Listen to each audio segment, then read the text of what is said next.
My friend became a complete bridezilla. I've been friends with Renee for several years now. Not best friends, but fairly close. About a year ago, Renee met Michael on a blind date. 3 months ago, Michael proposed, and Renee accepted. She asked me to be one of her bridesmaids, and I happily accepted. But it gradually became clear that her expectations were a bit extreme. First, she wanted to pick the bridesmaids' dresses. We were paying for them ourselves. But every bride deserves to have the wedding she wants. So we kept quiet. Then she wanted to exclude certain plus ones because she didn't know them well enough, although they'd all been friends for years. That didn't go over as well. I was single. But when 3 of her bridesmaids threatened to drop out if their significant others weren't invited, Renee relented.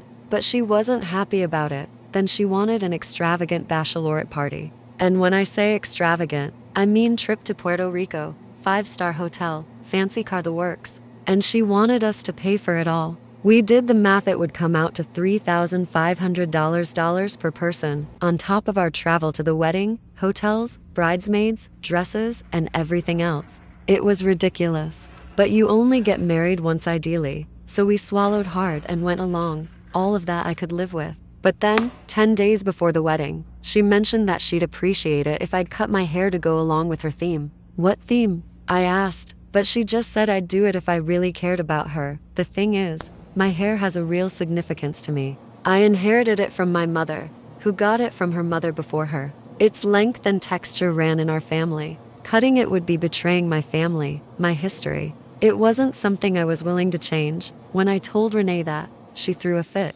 It's just hair, she said. It's my wedding. I deserve to be happy. If you were really a friend, you'd do this for me. I was her friend, but this just wasn't something I could do. I tried to explain, but she wouldn't listen. Then the pressure campaign started. This is really important to Renee. Can't you just go along? It's just hair. Does your pride really matter more than my sister's happiness? I know it seems silly, but Renee's really hung up on this hair thing. I'd really appreciate it if you'd just do this so she'll let it go.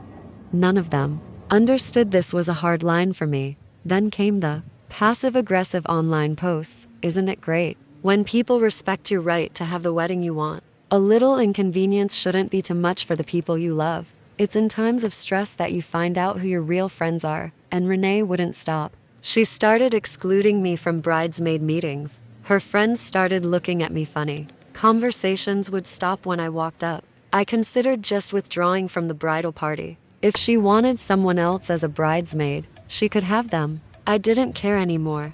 And then it stopped. The snide comments, the online posts, the pressure from her side, suddenly it was all gone. One of the other bridesmaids told me that Renee had said that a hairstyle wasn't worth ruining our friendship. I was happy she'd decided to respect my feelings. I even bought an expensive thank you gift to show my appreciation. I was beyond ready to move on. The night before the wedding, the bride wanted to go clubbing, a last chance to enjoy the single life before settling down. We went all out, VIP seating, bottle service, the works. After my 3rd drink, I started to feel a little odd. I excused myself to go to the restroom. While there, I became woozy and had to sit down. I leaned my head against the wall of the stall and everything went dark. I woke up to Renee and 2 of her bridesmaids standing over me. "Oh, you're awake," said Renee. "The powder I added to your drink was supposed to have you out a little while longer."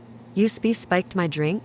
I asked, shocked that people I'd considered friends would do this. "Don't worry, it wasn't supposed to hurt you. Just knock you out for an hour or so. I guess you're tougher than you look." "Oh well, just relax, this will all be over soon." The 2 bridesmaids approached me, each grabbing one of my arms. Normally I could have shaken them off, but I was still feeling tired and nauseated from whatever they'd put in my drink. Then Renee pulled out a pair of scissors. "Say goodbye to your hair, bitch. I just wanted you to clip it before, but now I think I'll take it all." I struggled, but I still couldn't move my arms. As Renee moved the scissors toward me, in desperation, I revealed my true appearance. Then I looked at Renee. She looked back at me in terror, but it was too late. I watched as her face, and then the rest of her, instantly turned to stone. Then I looked at the other 2 bridesmaids, and they joined her in her eternal rest. I pulled my arms. The rocks, formerly fingers of the 2 bridesmaids, crumbled as I came free. I stood and walked to the mirror, stared at myself, concentrated, and reverted back to my human form. The lines on my face smoothed out.